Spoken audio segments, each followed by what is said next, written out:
Welcome to Zoom. Enter your meeting ID followed by the password.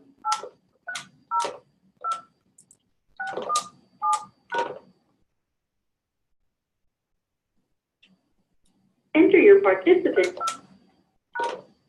You are in the meeting now. There are 4 participants in the meeting.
Good afternoon, ladies and gentlemen.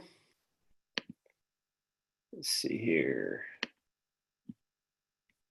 We have some people that are having some complications. That's Spanish for complications, in case you were wondering. Brad, how are you doing, bro? What are you drinking?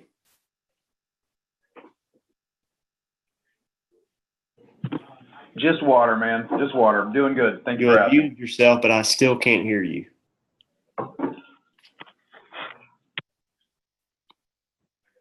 Well, I don't know why. Can you hear me now?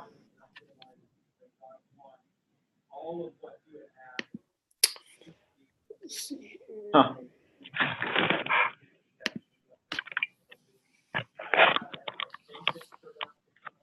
How you doing, Nick? Hey, I'm doing well. How are you?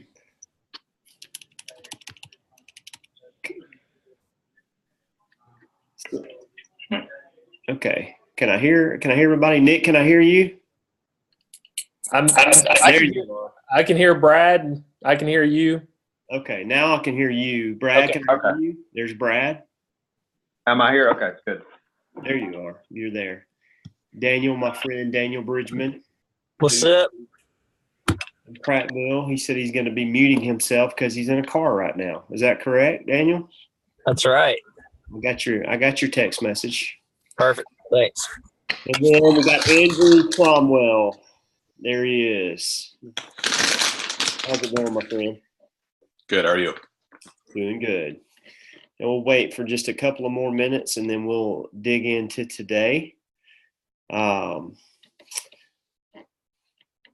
while we're waiting on the rest of us to join the room, has anybody began the grueling process of building out systems, or are there any questions that you have for me before we jump into today's topic? Of course, we'll do a Q&A at the end, concerning the content for today that we're going to be covering. But is there any questions that you guys have? Have you processed through and start to build systems inside of your church or organization?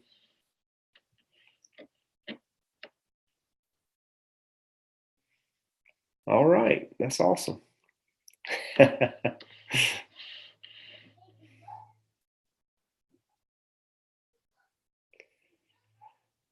So we haven't spoken since Easter.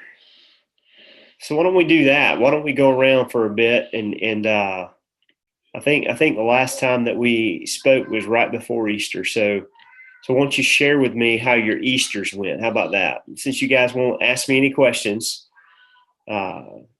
share with me how your Easters went. Nick, I'll let you go first. Well, Easter for us went real well. We just moved into a building out of a portable situation. And so it was, I mean, we didn't do anything real special or anything kind of out of the ordinary. We utilized it as an opportunity to kind of use it as a springboard into this past Sunday, which was our grand opening for the building. We've now been in it for a little while. So we waited to kind of get our teams adjusted to the new environment and stuff like that. And so yesterday was our grand opening, which kind of mimicked our Easter service. And so size wise and everything. So everything went well. We had a great time. That's awesome, man. That's awesome. What about you, Brad? We had about 20 decisions for Christ on Sunday, Easter Sunday. So that was awesome. We got to celebrate that. It pointed out some flaws in some of our follow-up process, but it was good to get to work through some of that stuff. So it was great. That's great, man. That's great. Philip, did he say anything stupid? Every Sunday, man. Every Sunday. Too many to count. No, it was great. He did great. He did great. That's awesome. That's awesome. Andrew, what about you, bro? We had a pretty good Easter. We always do, or we have for the last couple of years, a Good Friday service, and that service was riddled with technical issues and sound issues and light issues, and was just an embarrassment. But the rest of the weekend was phenomenal. So as much as that was maybe not what I wanted it to be, Easter itself was great. So we were very, very content, and good responses from people. We got some people in the small groups, good salvations. It was a good weekend. Cool, man. Well, Daniel, I don't want to make you wreck your car, but if you're able to share, we would love to hear about your Easter. Yeah, man, we had a good time. So record numbers, and thanks to some of the systems we implemented, we know how to follow up with those folks. So I think it gives us the ability to handle those numbers when we wouldn't have had that ability before. So it was a good Sunday, man. Lots of decisions for Christ, and then record attendance for us. So it's good. That's great. Well, what I'll do is I'll just kind of share with you guys kind of, how we've sort of systematized Easter and talk about our Easter at the same time. And then we'll go into today's content. I'll talk about the topic of today's content. And so we make a weekend of Easter, and we don't do all of the Easter egg hunts and all of that other kind of stuff, not knocking you if you did Easter egg hunts. What we've discovered is in the context in which we live on the Eastern Shore, and everybody does an Easter egg hunt, including Bass Pro Shop. And they're probably going to do it better than we ever could. And so instead of leveraging that, what we do is we just do Easter. And like we talk about the resurrection of Jesus Christ. What a bright idea, right? And so we do a Good Friday, much like you do. We do 2 gatherings on Good Friday and pack those gatherings out. And then we do a Saturday morning or a Saturday evening gathering to sort of relieve some of the pressure off of Sunday. And then we have 3 gatherings here at our South Campus, 2 at our North Campus, and then each of our campuses across Mobile Bay, they each have, a couple of gatherings as well. And so it's a loaded weekend. And what we do is instead of doing something pre-Easter or do something that's combined like a big event on Easter, what we do is we try to promote like a couple of big weekends right after. So we knew that we were going to be launching a brand new series, and we did. We launched a series called Old School. And I don't know if you guys remember a guy by the name of Jeff Moore. Do you guys remember this name? Okay, Jeff Moore in the Distance. All right. Old School, wrote all kinds of awesome songs that you probably don't even know that he wrote. But we brought him in to kick off our Old School series. And so it was just really cool to have a familiar name that was a big part of, popularizing Christian music and all that stuff back in the day. And so, that kind of added to the whole Old School thing.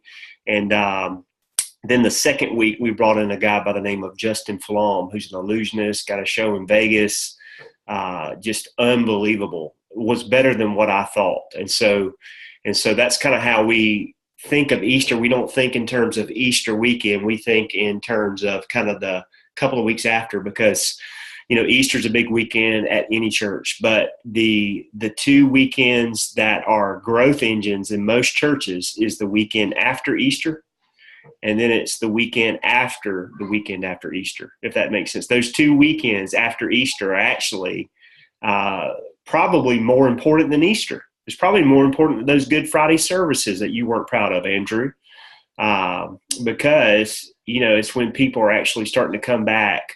That's the reason why I'm a big proponent of, doing what you usually do on Easter, right? You know what I mean? And that way they don't come back the next weekend thinking that you're going to have a lion on stage and live donkeys and all that other kind of crazy stuff. You know what I'm saying? And so, yeah, that's just kind of how we've chosen to think through Easters. We don't think of Easter as a Sunday. We think of Easter as 3 Sundays: Easter Sunday, the Easter after Sunday, and then the Easter after the Easter after the Sunday or whatever. All right. So that should be as clear as mud. All right.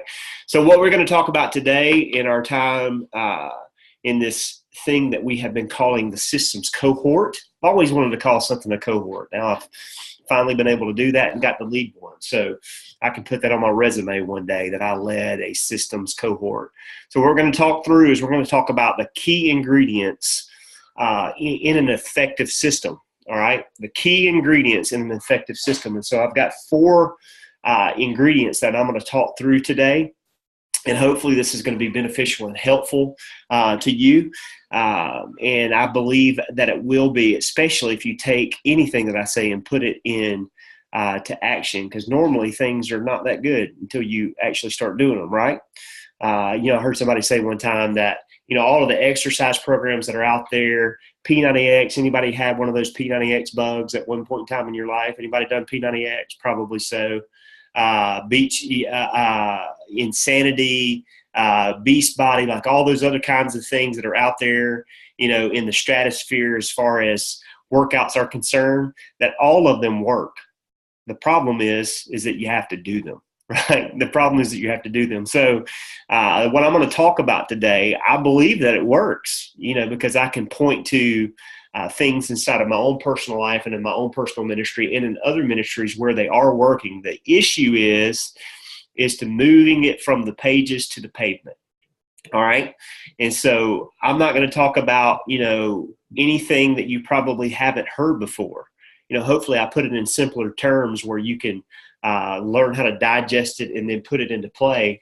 But at the end of the day, it's just simple principles, that if deployed inside of your organization, inside of your church, then it's going to be of great benefit to you. If not, then it's just going to be another great time where you get to hang out with some really good looking guys. It's all guys on the call today too. We're missing our lady. But it's not going to amount to much of anything until you put it into play. So I'm going to just start rolling through these, and we're going to have, time at the end to be able to have a great conversation where you guys get to ask me questions and I get to give you, hopefully, some answers if I have the answers to them. If not, I'll just make something up. All right, so here we go. So 4 things, and I'm just going to roll through these, and I'm going to come back to the top and kind of unpack each one, okay? So the first thing that you need in order to have an effective system, and these are not in like any order. It's not like A, B, C, D, and E, okay? It probably would have been more beneficial if I did it that way, but I didn't do it that way. So the first thing is to have a central housing for all of your systems, okay? Your people, your staff, your volunteers have to have access to these systems in order for it to be effective. Now you may go, duh, Blake, but I'm amazed by how many people have systems inside of their organization, inside of their church, that are housed on individual computers and nothing else. All right.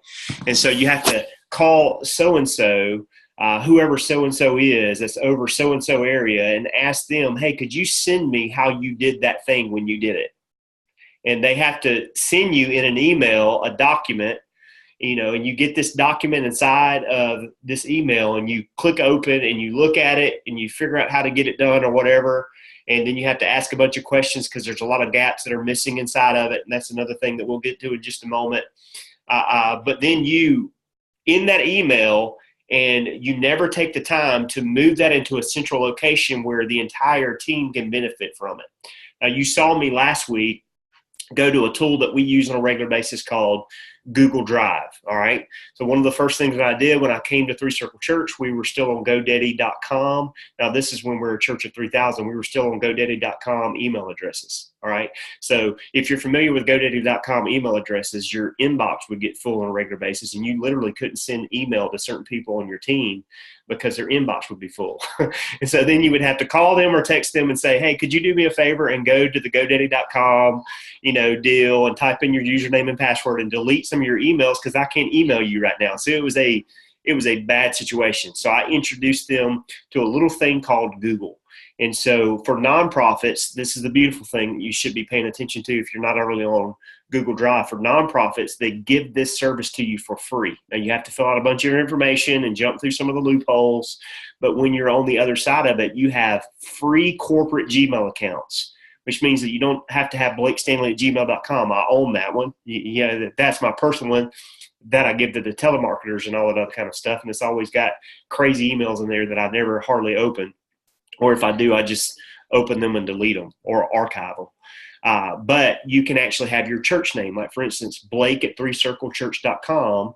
Like, I access that through gmail.com. So I go to gmail.com, I type in Blake@threecirclechurch.com, then I type in my password, and it takes me to my email account that looks identical to BlakeStanley@gmail.com. And I love the way that they lay everything out.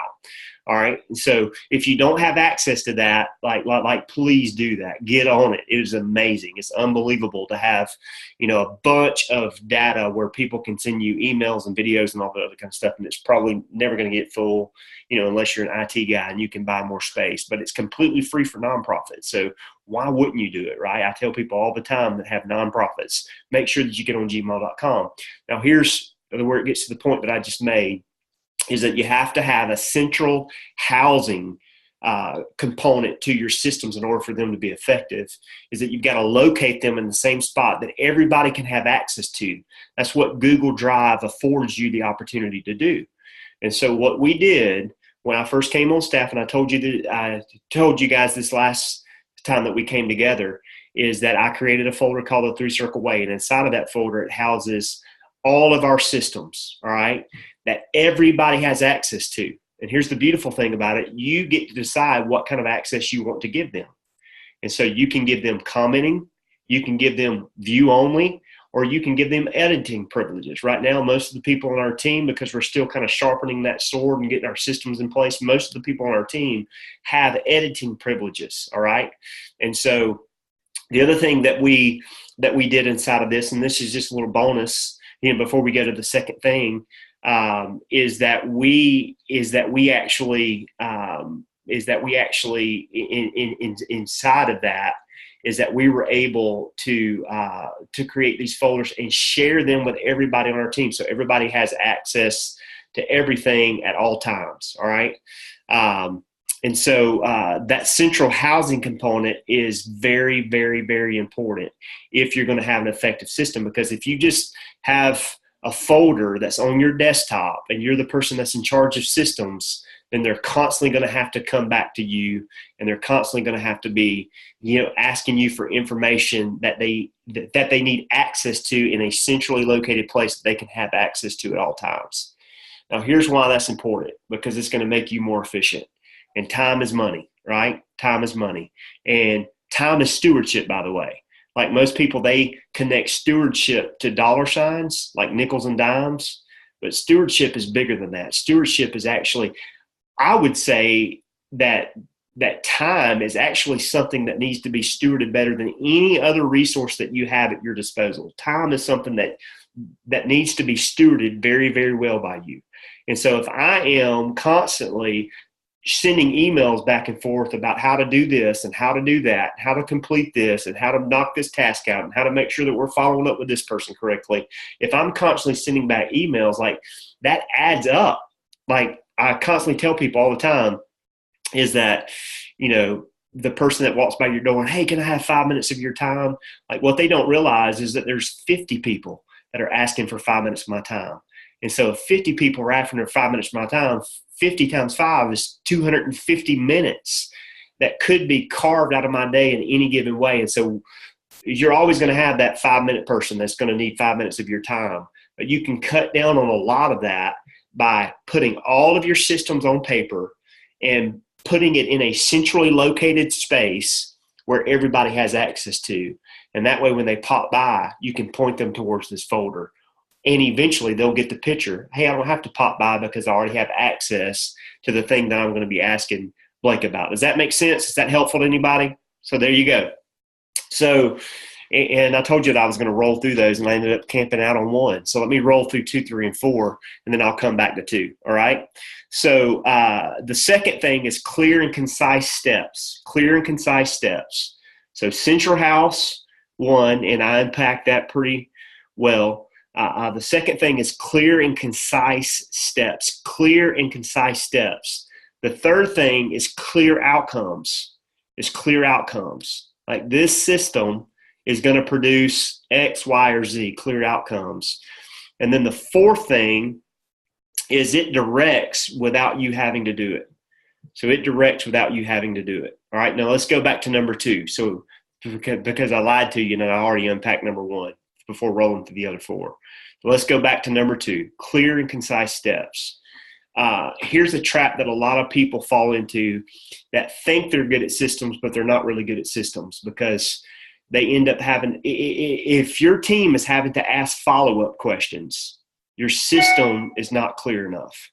It's not clear enough on paper.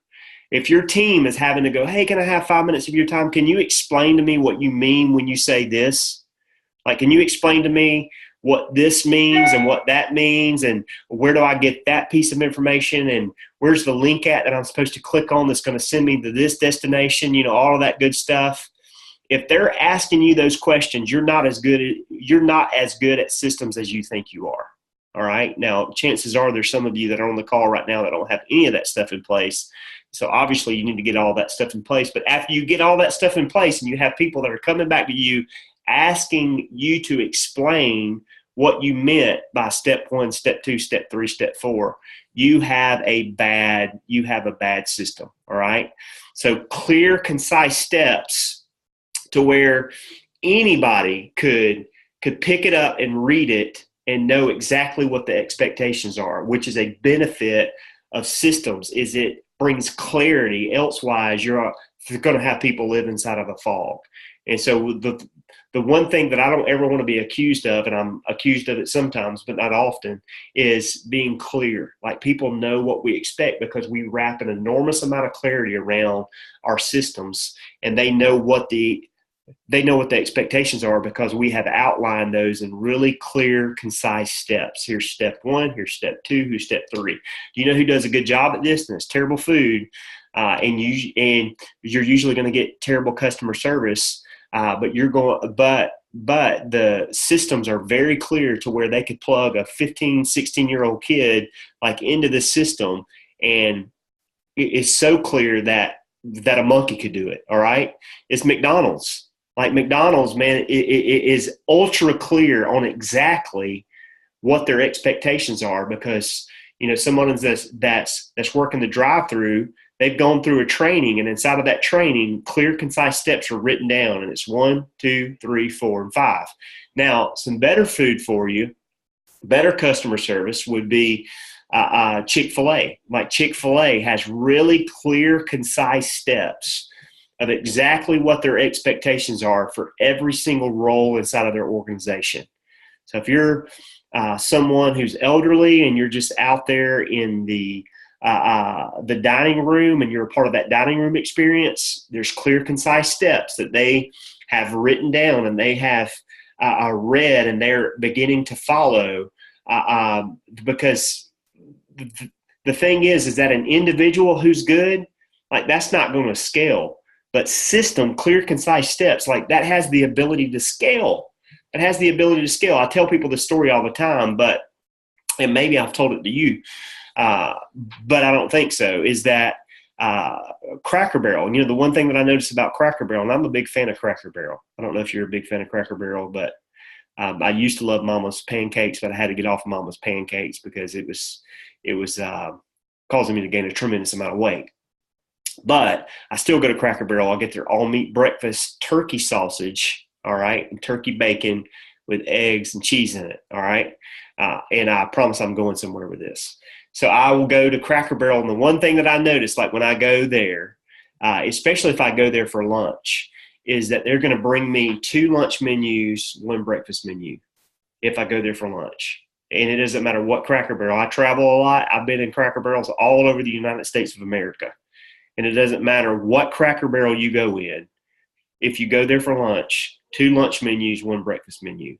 They're going to have the brown aprons. If it's cool, they're going to have the fire burning in the fireplace. They're going to have the country store. They're going to be selling the same products. You want to know how like that has scaled across the country? There's no person running around like training the staff. No, they have taken their systems and they have documented them and they have put them as clearly as possible into concise steps. And guess what? People understand it. People know it. People have internalized it inside of those respective restaurants. And boom, it gets them to their desired outcomes, which is the third thing that I'll talk about is clear outcomes. An effective system is always going to have ultra clear, crystal clear outcomes. Like this is what we're trying to accomplish. I said in our first session together that every great system begins with the end in mind. And that's what I'm trying to get at. That's what I'm trying to roll into with this particular statement, clear outcomes, because every great system begins with the end in mind. In fact, I think you start there and then you reverse engineer from there. You work your way back from there. You don't arrive, at the end by starting with step 1. You start at the end and then you reverse engineer from there. So if we know that we want to do this, if we want people to experience this, if we want people to possess this, if we want people to do this with their resources, all right, so if that's the thing, then we need to back up and begin to build our steps from there. Clear and concise steps with clear outcomes. What is the objective? What am I trying to accomplish? What am I trying to fulfill? Does that make sense? So those clear outcomes are very important, very, very important, is to let people know that this is what I'm trying to get people to accomplish. And then the fourth and the final thing that effective systems do is it directs without you having to do it. I don't know if you guys have ever bought a bookshelf. I just recently bought a book, a desk from Target. All right. So it came via Amazon and they delivered it to my doorstep.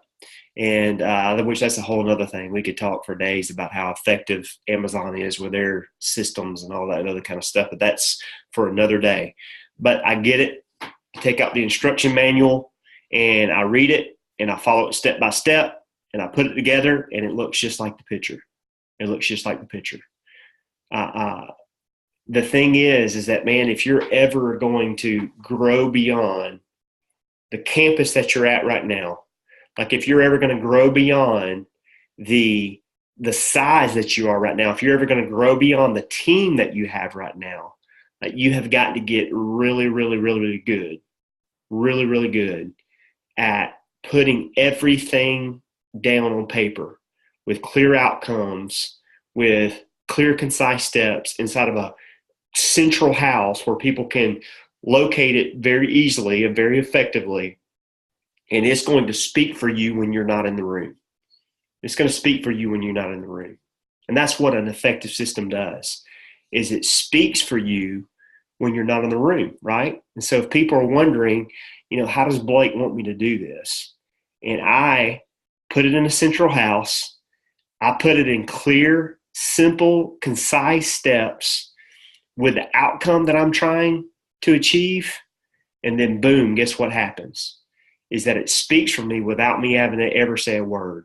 And that's the magic of being able to scale. That's how large businesses do it. That's how large corporations do it. That's how effective churches do it. And if they don't do it that way, you know what there is? There's always a lot of chaos. There's always a lot of people running around like chickens with their heads cut off. There's always a lot of individuals that are running to there, like, everywhere. And I'm telling you, like, great leadership and your ability to preach an awesome message and like your ability to pull off an event, at a moment's notice, like that is only going to get you so far. That's only going to get you so far. Like if you're going to take your next step, if you're going to break through that next growth barrier, if you're going to be able to launch that next campus, all right, it's very important to have some kind of a mechanism, some kind of a resource that's going to speak for you when you're not even in the room. Do you see how a system could do that? A system can speak for you without you ever having to say a word, right? And so that's the four, kind of key ingredients that you need in order for a system to qualify, for the adjective effective. Because a lot of people, they'll have systems, but can it be described with the adjective of effective? Because a lot of people, they'll have, we kind of do this, and this is how we count money, and this is how we count nickels, and this is how we count noses, and all this other kind of stuff. Most people that are on this call right now, most people, like in the church world, that they have systems, whether they're on paper or not. They have systems, right? But can it be described with that adjective? Can it be described with the word effective? Effective. I believe that it can't if these four crucial ingredients are not present.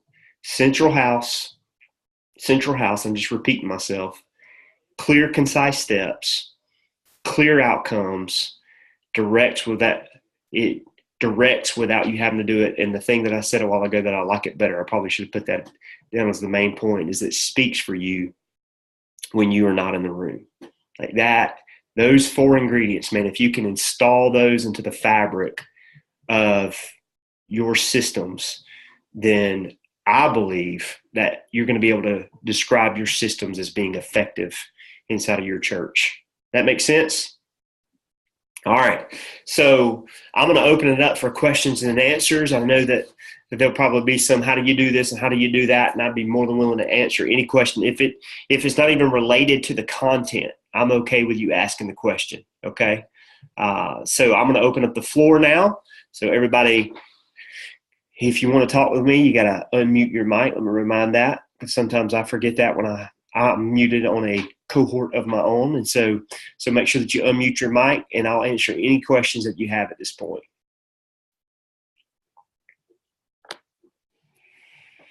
All right. We'll see you guys the next time.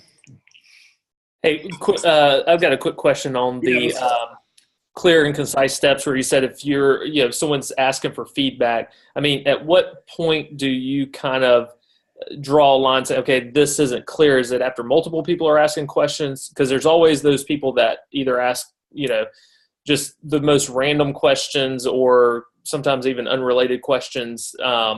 If just one person is kind of asking for feedback, is that an indication that the system is not as good as you think it is? Or if multiple people are having to ask questions and wanting feedback on that system, would you say, okay, we need to kind of look at this further?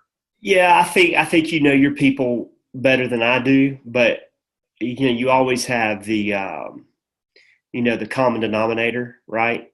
So it's like the person who complains about their marriages, added an S on to the end of that for a reason.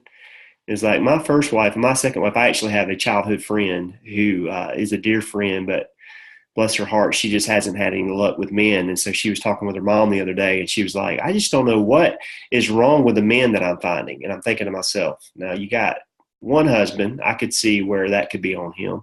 You got two husbands, maybe that's on him too. 3, 4, 5. Oof, it's probably not them. The common denominator in all of those scenarios is who? It's that person, right? It's my friend. So I think you always have that, on a church staff as well, is that, if the same person is asking questions about multiple systems, then probably the common denominator is going to be that individual. Is there's a wire missing or something, that kind of a thing. But if you have multiple people that keep approaching you about the same system, so what do you mean by step one? Like, what do you mean by step two? What do you mean by step three? And like, you're having to explain yourself.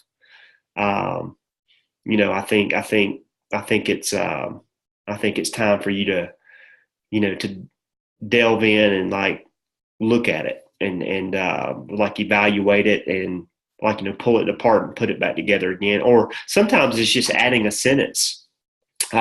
Sometimes it's making it as easy as, like, when we first started putting our systems together, the thing that I wanted them to do is that, could a person do what you're asking them to do by just simply following this system?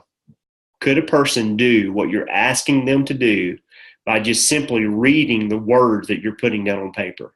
If the answer to that question is no, then it's time to kind of reevaluate the system. The other thing that you can do with Google Drive, in which it gives you the ability, which I sound like a salesman, like a Google Drive salesman or something, but the other thing that you're able to do with Google Drive is that you're able to use multiple tools. You know what I mean? So picture kind of, Google Drive as kind of the toolbox. All right. And so what you're able to do is have multiple tools inside of that toolbox. Like, for instance, we use Planning Center, and some people will say you need to just put all your eggs in one basket and you don't need to use a bunch of different resources. But we use Planning Center. Like, we use CCB, that's our church management software that we use. We use, let's see what else we use. We use what's the name of that form platform that we use? It's a thing that we use is, I can't think of the name of it, but it's Forms. And so what we're able to do is we're able to build out the systems inside of Google Drive, and then we can copy and paste the links to certain things, like things that we want them to be aware of and know about in CCB. Like, we can just throw that link in there, like inside of that system, inside of Google Drive. If it's a form, then we can just copy and paste the link to that form and drop it right there in Google Drive.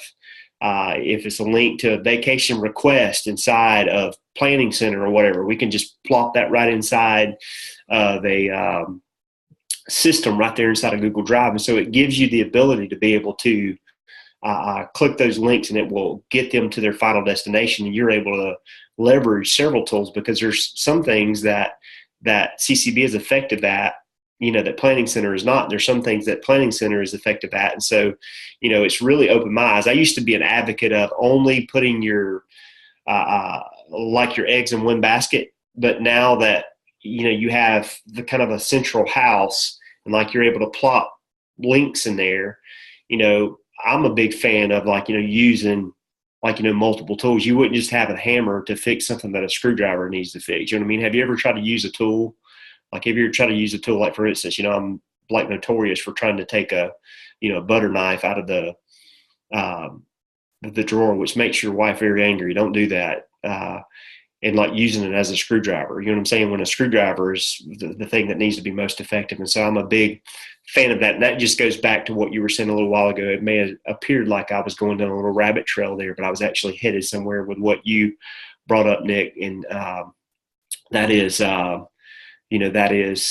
that you're able to be like super clear and use multiple tools and resources. But like, going back to your original question, if just one person keeps asking the same question, you probably have a who problem.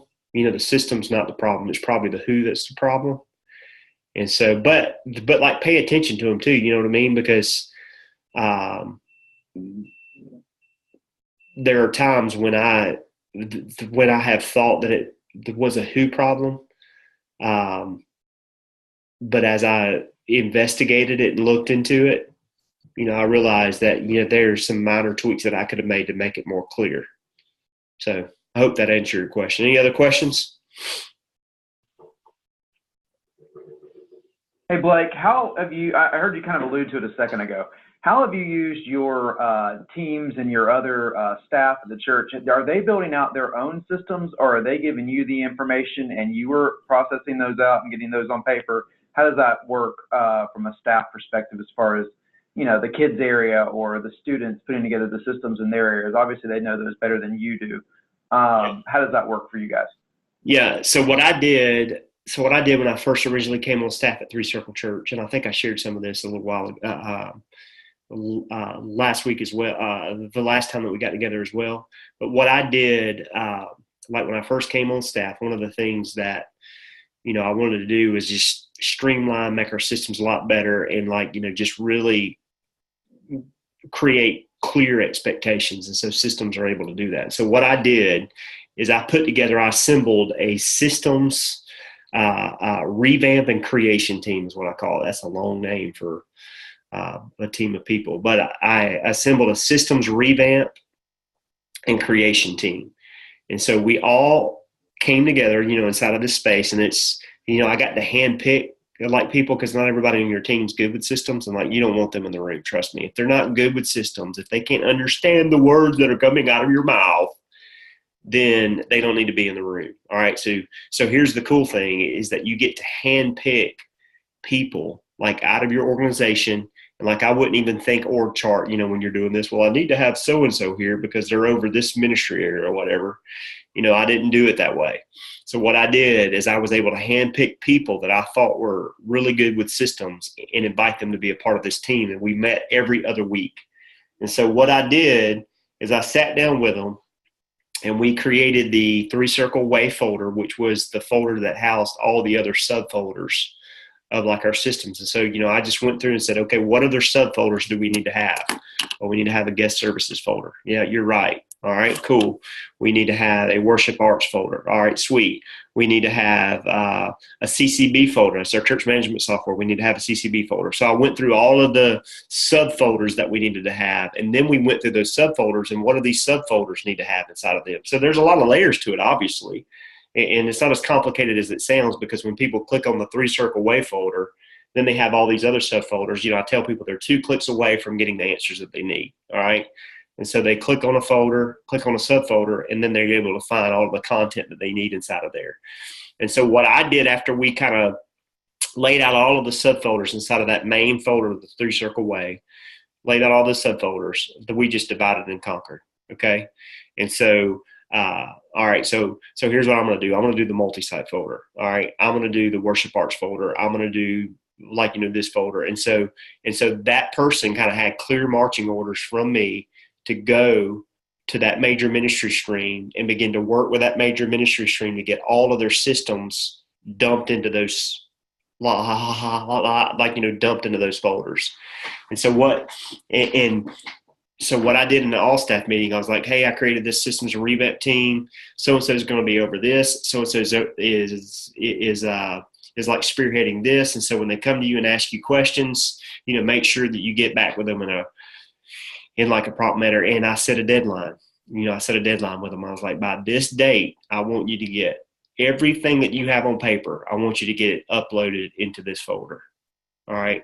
Set a date. Here's the deadline. Everything that you have, with following up with first-time guests because the thing is that there are probably already systems that are in place. They're just on somebody's computer, right?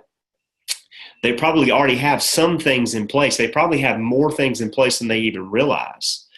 And so what we did is we set a deadline, and all of the major ministry streams dumped everything that they had, inside of those appropriate labeled folders, in guest services. How do we follow up with a first-time guest? That kind of a thing. You know what I'm saying?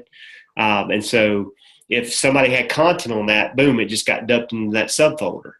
And so after we got all of the stuff extracted from the team and thrown into this centrally located folder called the Three Circle Way, then we were able to go through and start the long process of cleaning it up. And a lot of people, they're like, oh my God, that blows my mind. Here's the deal. I would much rather embrace the the long, laborious, hard work on the front end than to be nickeled and dimed to death. Okay. So what I mean by that, nickeled and dimed to death, is, hey, can I get 5 minutes of your time? Hey, can I get 10 minutes of your time? That's what I mean when I get nickeled and dimed to death. Like, that is going to take more more time over a 1 year period than it would be for me to just bite the bullet, put together this team, and for 6 months, we just work as hard as we possibly can on getting everything in place. All right. So it's not just systems that get you to desired outcome, but it's not just like vision things. Like, for instance, it's not just like our baptism processes in there, but links to our vacation request forms are in there. Gosh, man, that saves you so much time right there. Instead of having some kind of an email exchange, like, we've got a form on CCB, that is a link inside of our 3-circle way folder. All they got to do is click on that thing, and it takes them to how to request a vacation. Like, that saves me time, effort, energy, instead of having to answer that question. And it's like, how do you get reimbursed if you make a purchase on your credit card? Like, that's a system that is inside of that 3-circle way folder. Like, it's inside of human resources. All they got to do is click on that human resources folder, and boom, credit card reimbursement. They click on that, and boom, it's done. Okay. And so it's not just big vision pieces, but it's the little things that distract you from the big vision pieces. Because if I don't have to answer questions about how people get reimbursed via credit card, if that's just centrally located inside of inside of a place that will be easy to onboard people. Because here's the deal, is that most people in your team probably already know how to do all that. But if it's not on paper, the new employee that comes onto your team, in which we're preparing for a massive amount of growth because we're about to move into a new facility, like, the new person that's coming on our team, dude, I don't have the time to sit down. Like, I talked with Dan Ryland the other day, and he said that when they moved into their new facility, that they became the fastest growing church in America and had to add 84 people onto their staff in a period of 2 years. All right. So if Dan was running around teaching everybody how to get reimbursed, on their personal credit card, or how to take a vacation request form, or, what are our values? Like, we've got our values, in video format, to where they can click and watch it in their own leisure. And we require them to do that. So it's not like, hey, it's an option to watch your values, but I'm not having to sit down with like new employees and having to pour over that kind of stuff. Right. And so so that's just kind of how I went about my work, as I created that team, created that folder, created those subfolders, had everybody in every major ministry stream dump everything that they had into those folders. And we just went about, over a 6-month period, begin to clean up, the inevitable mess. And it's not clear yet. Let's make sure that it's clear, those kinds of things. So did that answer your question, Brad? Probably gave you more than you bargained for right there. I apologize. Or anybody else? Yeah. So first of all, is it Wufoo that you use for forms? Wufoo. There you go. Thank you so much. And why that versus the Google form? Just because it's so much more powerful?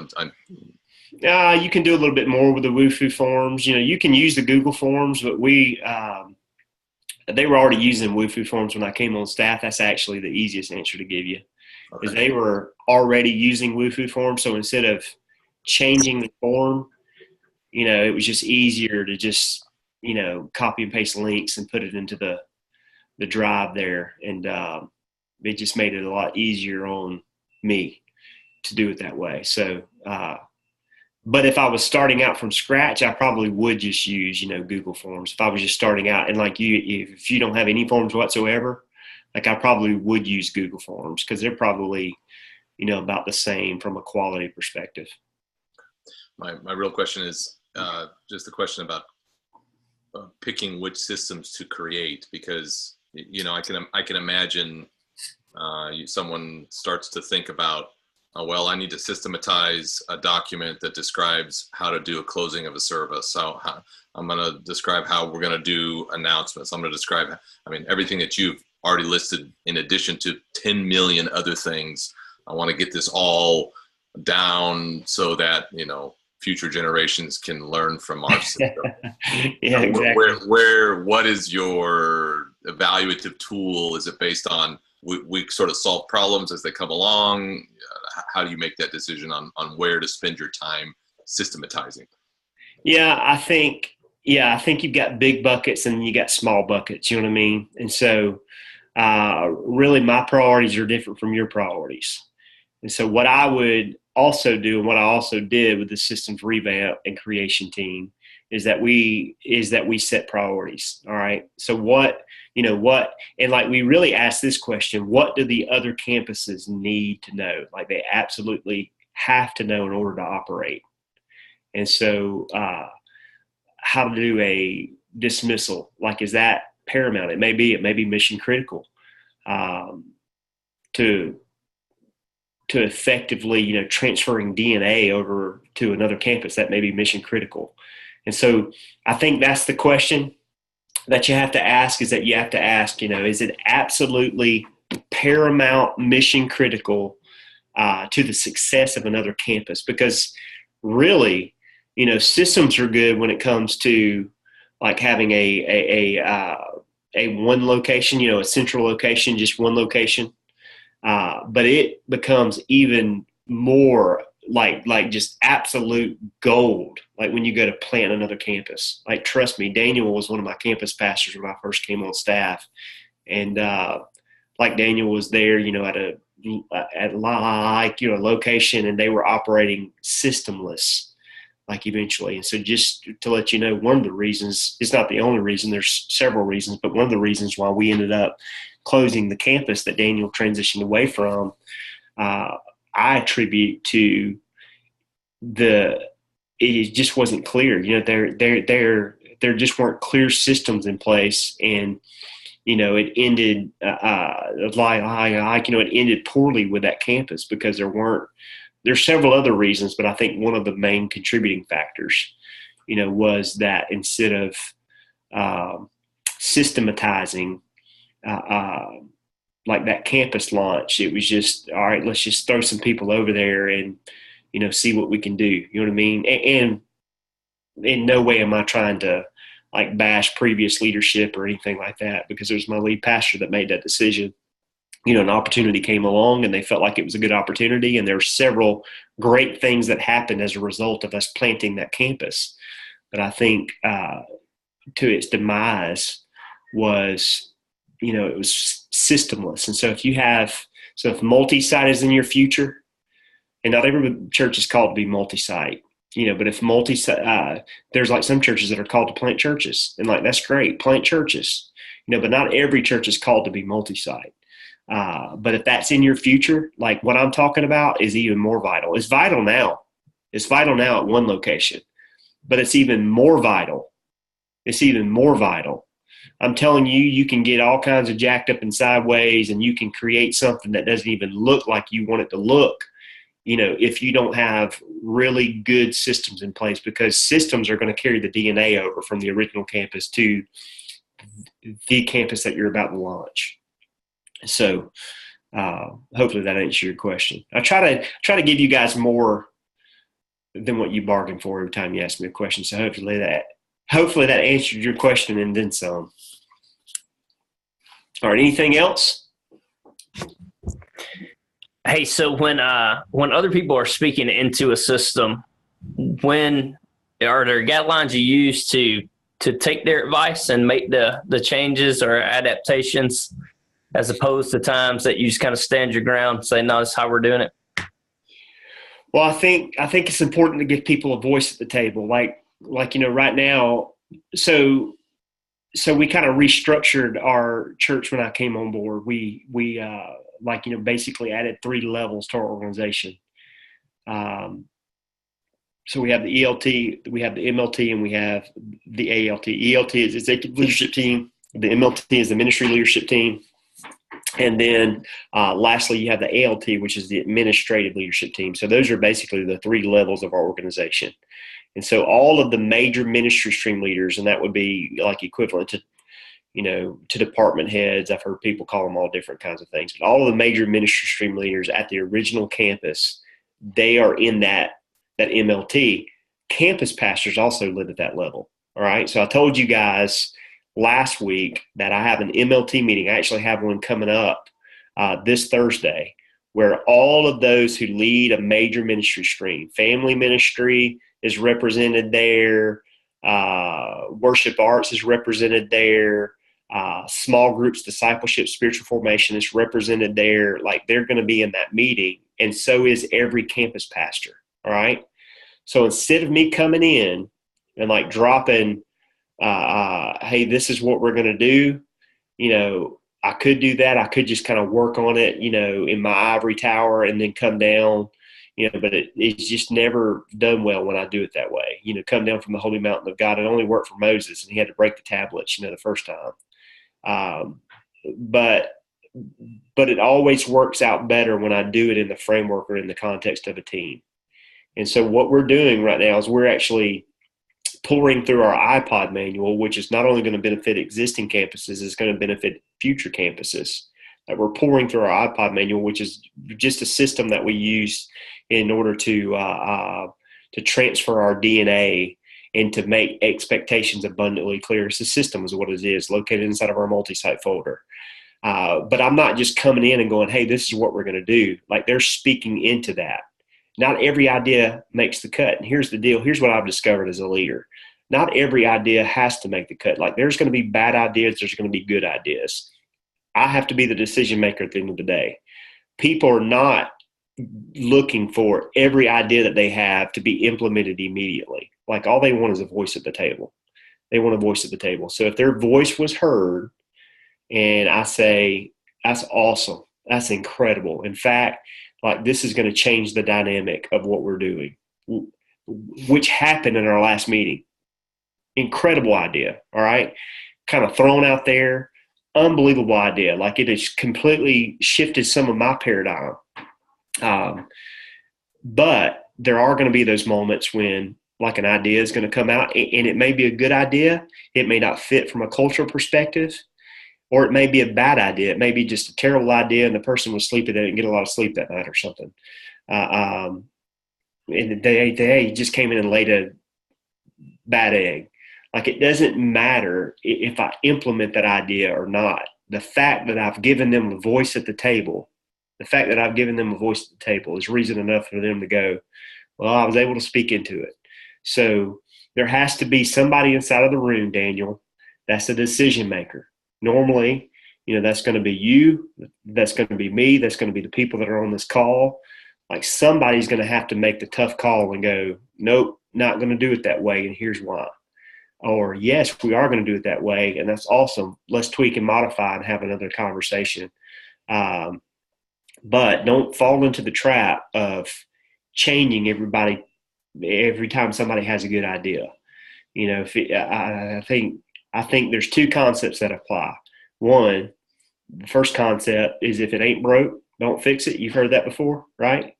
And so if somebody just likes change and they're an entrepreneur and, they kind of have that wiring and they want to come in and change it, just because they like change and they want to implement change and blah, blah, blah, blah, blah.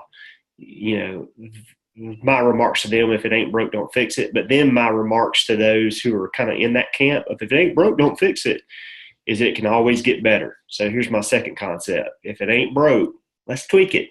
Let's tweak it, because it can always get better. You're not changing it. You're not drastically modifying it, but there are tweaks. You know what I mean? We just had a phenomenal event, at Three Circle Church on Sunday night, where we sold out the place. But there were little tweaks that we could have made that would have made the event a whole lot better. And so while we're not going to, punt on doing events, because it was so successful, there are things that we talked about this morning inside of our South Campus team meeting, that's going to make the events that much better. And so that's my answer to that question. And I'm done with that. All right, we got 3 minutes. Anything else? Not that I'm watching the clock, but I want to honor your time. Is it possible that we can get the link sent over for these recordings for the previous sessions, so we can go back and watch them, and kind of, we need a refresher on something, kind of like last time? they should be getting emailed to you. If they're not, I can connect with Lindsay because it is being recorded. I can see it up here in the corner. I feel like somebody's watching me. There's like a spy watching me or whatever. Sean might be in the background just watching all of us.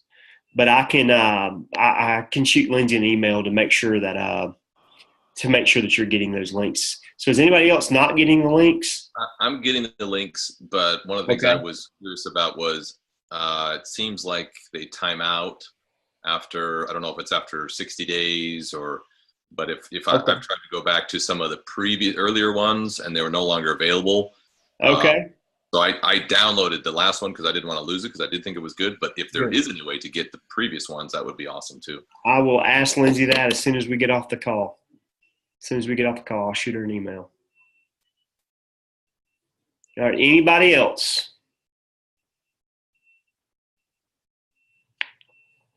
Daniel, this is a private thing that I'm going to say in front of all these guys, but I'm headed up to Birmingham on Thursday, so I'll be coming back sometime Friday. So if you want to do coffee, let's connect. Yeah, man, let's do it. All right. Stop by Prattville, that awesome Starbucks right across from Bass Pro Shop. That's right. All right, so if there's not anything else, let me do this. Let me close this out by praying for you guys. Can I do that? I'm going to pray for you guys, and on my amen, we can all click out of here. So don't click out of here before I say amen, all right? All right, so let me pray for you guys. Lord, thank you so much for each church that is represented here. Lord, there's thousands of people that are being impacted by this call. Thousands of people that are coming back to God, that have come back to God, Lord, that are making spiritual decisions as we speak. And so, Lord, I thank you for the opportunity that I have. I don't take this lightly. I don't take this flippantly, but Lord, you have brought us together to sharpen one another and to have strategic conversations so that we can impact your kingdom in a greater degree, not so that we can get more butts and seats or increase giving, but Lord, at the end of the day, it's about getting your gospel in some of the hearts of the people. And so anything that can make us more effective at that, which systems fits that, Lord, I'm wide open to it. And so, Lord, I just pray for each church. I pray, God, as they keep pressing in and keep pushing into this year, Lord, that you would be faithful and that you would honor all of their hard work. And Lord, we're going to be careful to give you thanks for everything that takes place, because it's in the name of your son, Jesus, that we pray these things. Everyone said amen. I can't hear you because you're muted. God bless you guys. Have a great rest of your day. Appreciate it. Thanks. All right. See ya.